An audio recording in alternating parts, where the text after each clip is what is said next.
Hello students, good morning. मैं सूर्यकांत और आज का ये वीडियो केमिस्ट्री क्लास 10th के chapter chemical reactions and equations chapter का ये सेकेंड वीडियो है। इस वीडियो में हम लोग केमिकल रिएक्शंस के टाइप को देखेंगे। इससे पहले ऑलरेडी एक वीडियो आपके अपने चैनल सूर्य केमिस्ट्री क्लासेस पे डाल दिया गया है। So please my dear students, पहले उस वीडियो को आप लोग देख लें, उसके बाद इस वीडियो को देखें, तब जाकर यह काफ़ी अच्छे तरीके से आपको समझ में आएगा। यह चैप्टर केवल क्लास 10th के बच्चों के लिए ही नहीं, 11th 12th के सही बच्चों के लिए काफ़ी ज़्यादा महत्वपूर्ण है, क्योंकि इस चैप्टर में आप लोगों को रिएक्शंस के बेसिक्स टर्म को जानना है। आज हम देखते हैं टाइप्स ऑफ केमिकल रिएक्शन, मतलब केमिकल रिएक्शन कितने प्रकार के होते हैं। ऐसे तो देखा जाए केमिकल रिएक्शन कई प्रकार के होते हैं, लेकिन जनरली इसे 5 भाग में डिवाइड किया गया है। First one is combination reaction, second is decomposition reaction, third displacement reaction, fourth double displacement reaction and fifth oxidation reduction reactions. इस प्रकार से हमारे पास टोटल 5 प्रकार के रिएक्शन होंगे और बाकी इसके अलावा और भी रिएक्शन होंगे। न्यूट्रलाइजेशन रिएक्शन होता है, तो और भी कई सारे रिएक्शन मिलेंगे जो आपको इसी के अंतर्गत वो सब आ जाएंगे। तो हम लोग शुरू से देखते हैं फर्स्ट कॉम्बिनेशन रिएक्शन। आखिर ये कॉम्बिनेशन रिएक्शन होता क्या है? What is combination reaction? जैसा कि नाम से ही पता चल रहा है, कॉम्बिनेशन मींस कंबाइंड होना। यहाँ पर कोई भी सब्सटेंस आपस में क्या होंगे? कंबाइंड होंगे।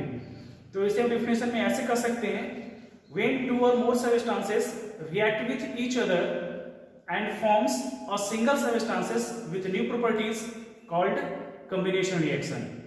जब दो या दो से अधिक सब्सटेंस आपस में रिएक्शन करके कंबाइंड होकर केवल एक सिंगल सब्सटेंस फॉर्म करे, तो वह कंप्लीट प्रोसेस हमारा कौन सा रिएक्शन कहलाएगा? कॉम्बिनेशन रिएक्शन कहलाएगा। नाम ही है कॉम्बिनेशन, मतलब कंबाइंड होकर कोई एक चीज बनेगा। अब आप इसे एग्जांपल में देखो, जैसे अगर हम H2 प्लस O2 का एग्जांपल दें और फॉर्म क्या करेगा आपका? वाटर। तो ये H2 प्लस O2 वाटर जो फॉर्म किया, आप देख रहे हो रेक्टेंट कितने हैं आपका? 2, और प्रोडक्ट कितना है? तो केवल 1। तो इस रिएक्शन को हम कैसे कर सकते हैं कि इसमें हाइड्रोजन और ऑक्सीजन आपस में कंबाइंड हुआ है और कंबाइंड होकर केवल एक प्रोडक्ट फॉर्म किया है, वाटर। तो ये हो जाएगा हमारा कॉम्बिनेशन रिएक्शन। तो ये कॉम्बिनेशन रिएक्शन का क्या हो गया? एग्जाम्पल हो गया। इसके अलावा और भी कई सारे एग्जाम्पल हो जाएंगे। कैल्शियम ऑक्साइड और CO2 आपस में कंबाइंड होकर कैल्शियम कार्बोनेट फॉर्म कर रहे हैं। तो यहां भी आप देखो, कैल्शियम ऑक्साइड और कार्बन डाइऑक्साइड, ये दोनों मिलकर कैल्शियम कार्बोनेट एक सब्सटेंस फॉर्म किया। तो ये भी किसके एग्जांपल होगा? हमारा कॉम्बिनेशन रिएक्शन का। आपको रिएक्शन के इक्वेशन को देखकर ये पता लगाना है कि उसमें प्रोडक्ट कितने हैं, रेक्टेंट कितने हैं। रेक्टेंट 2, 3, 4, 5 कुछ भी हो सकते हैं, लेकिन प्रोडक्ट जब भी होगा तो केवल एक होगा, तब जाकर वो कहलाएगा हमारा कॉम्बिनेशन रिएक्शन। कंप्लीट है। अब हम लोग चलते हैं नेक्स्ट रिएक्शन की तरफ, decomposition reaction. Decomposition reaction combination reaction का ठीक अपोजिट होता है। हम ऐसा कर सकते हैं, decomposition reaction is the opposite reaction of combination reaction. लेकिन ये मेरा कंप्लीट डेफिनेशन नहीं होगा। डेफिनेशन में जैसे बोलेंगे, व्हेन अ सब्सटेंस या फिर सिंगल सब्सटेंस स्प्लिट अप और break down with the help of light, heat, electricity, then forms 2 or more substances called decomposition reaction।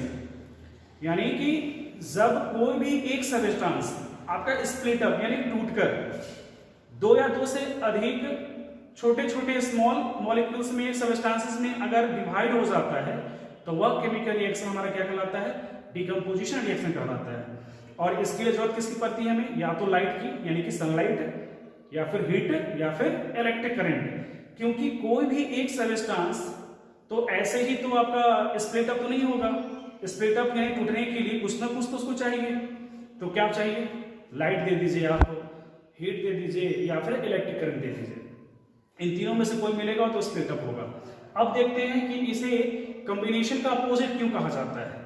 Combination decomposition एक दूसरे का अपोजिट होते हैं। तो देखिए सिंपल, कॉम्बिनेशन में प्रोडक्ट एक था, डिकम्पोजिशन में रेक्टेंट एक होगा। कॉम्बिनेशन में रेक्टेंट 2 और मोर देन 2 है, डिकम्पोजिशन में प्रोडक्ट 2 और मोर देन 2 होगा। ठीक है, इसे हम लोग एग्जांपल में देखते हैं।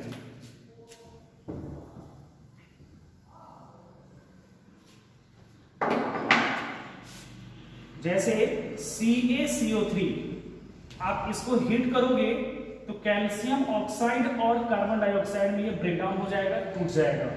या फिर आप कॉपर कार्बोनेट को आप हीट करोगे तो कॉपर ऑक्साइड और कार्बन डाइऑक्साइड फॉर्म करेगा। तो आप क्या देख रहे हो कि ये जो दो रिएक्शन है इसमें प्रोडक्ट रिएक्टेंट केवल एक है और प्रोडक्ट आपका दो है, मतलब कि एक रिएक्टेंट स्प्लिट होकर दो प्रोडक्ट आपका फॉर्म कर रहा है। तो ये केमिकल रिएक्शन किसका एग्जांपल होगा? डिकम्पोजिशन रिएक्शन का एग्जांपल होगा। ठीक है, तो एक प्रकार से कॉम्बिनेशन का ये अपोजिट हो गया। हम और भी एग्जांपल देख लेते हैं। पोटेशियम क्लोराइड, हम इसको भी हीट करेंगे तो पोटेशियम क्लोराइड और ये ऑक्सीजन में ब्रेक हो जाएगा, टूट जाएगा। तो आप क्या देख रहे हो कि इन सभी रिएक्शनों में रिएक्टेंट केवल एक है, प्रोडक्ट आपका 2 है। मोर देन 2 भी हो सकता है किसी किसी रिएक्शन में, तो जाकर ये क्या कहलाएगा हमारा डिकम्पोजिशन रिएक्शन। तो अब यह कहना आसान होगा, decomposition reaction is the opposite reaction of combination reaction. Complete है। तो अब देखिए, कोई भी डिकम्पोजिशन रिएक्शन जब पूरी होती है तो उसके लिए कम से कम हमें सनलाइट की तो जरूरत पड़ती ही है।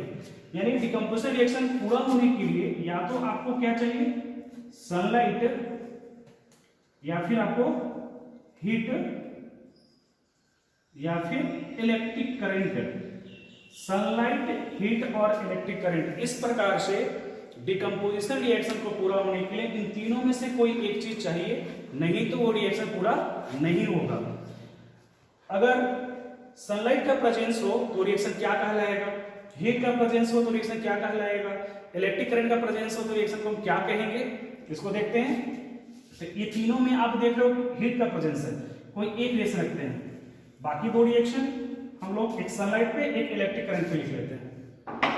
अब देखिए आपका जो सिल्वर ब्रोमाइड है, सिल्वर ब्रोमाइड ये सनलाइट के प्रेजेंस में ही टूटकर सिल्वर और ब्रोमीन में डिवाइड हो जाता है। ठीक है, और वाटर के मॉलिक्यूल को जब ब्रेक करना हो तो क्या चाहिए हमें, इलेक्ट्रिक करंट चाहिए। कंप्लीट है। अब देखिए आपका तीनों एग्जांपल यहाँ पे आ गया। तो आखिर एक क्वेश्चन यहाँ पे आता है कि कैल्शियम कार्बोनेट के लिए हीट क्यों चाहिए, सनलाइट पे क्या ये काम नहीं करेगा, या फिर इसके लिए सनलाइट क्यों चाहिए। तो एक चीज ध्यान दीजिएगा, सनलाइट का प्रेजेंट वहां पर किया जाता है जहां पर बॉन्डिंग वीक होता है, यानी कि सिल्वर और ब्रोमीन के बीच का जो बॉन्डिंग होता है वो कमजोर होता है। जब बॉन्डिंग कमजोर होते हैं तो उसे नॉर्मली सनलाइट से भी हम लोग तोड़ देते हैं, ब्रेक कर देते हैं। जब तक इन दोनों के बीच का बॉन्ड नहीं टूटेगा तब तक सिल्वर और ब्रोमीन अलग होगा क्या, नहीं होगा। तो इसका बॉन्डिंग काफी कमजोर होता है।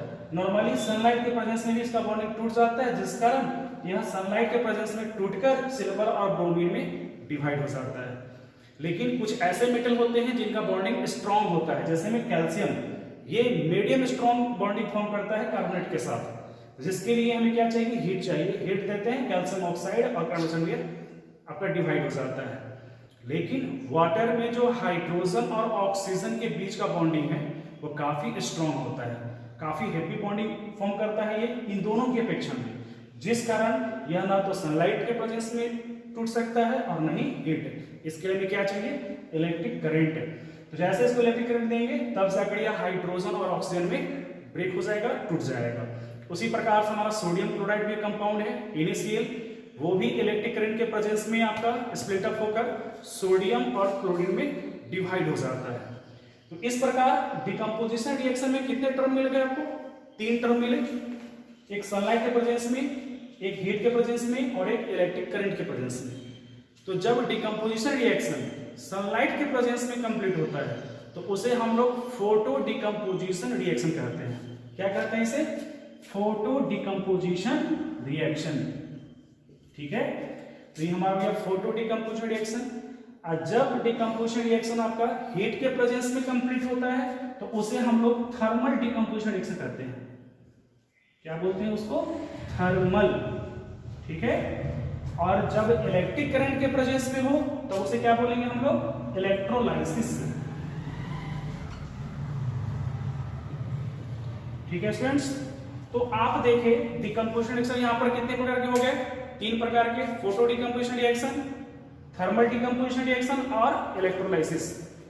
तो ये यहां पर आकर आपका डिकम्पोजिशन रिएक्शन कंप्लीट हो जाता है। अब हम लोग नेक्स्ट देखते हैं डिस्प्लेसमेंट रिएक्शंस। अब ये डिस्प्लेसमेंट रिएक्शन क्या होता है? डिस्प्लेसमेंट नाम से पता चल रहा है कि कोई किसी को डिस्प्लेस कर रहा है। आप जहां पर बैठे हो, कोई और वहां पर आकर आपको वहां से हटा दे, खुद वहां पे बैठ जाए, तो वह प्रोसेस हमारा डिस्प्लेसमेंट कहलाता है। केमिकल रिएक्शन में भी वही होता है। यहां पर हम लोग ध्यान देंगे, इसका डेफिनेशन आप देखोगे, when an element displace another element from their compounds called displacement reaction। जब कोई एक एलिमेंट किसी दूसरे एलिमेंट को उसके कंपाउंड में से डिस्प्लेस कर दे, मतलब उसको वहां से हटा दे, तो वह रिएक्शन हमारा डिस्प्लेसमेंट रिएक्शन कहलाता है। ध्यान दीजिएगा, एक एलिमेंट दूसरे एलिमेंट को डिस्प्लेस कर रहा है। कहां से कर रहा है? तो उसके कंपाउंड में से कर रहा है। ठीक है, देखिए यहां पर, जैसे यहां देखिए Na plus HCl after reaction NaCl plus H2। इस रिएक्शन में आप लोग यहां देखो कि सोडियम हाइड्रोजन क्लोराइड से रिएक्शन कर रहा है, तो इस हाइड्रोजन को इस क्लोरीन में से क्या कर बाहर निकाल दिया और खुद क्लोरीन के साथ रिएक्शन करके NaCl फॉर्म कर लिया।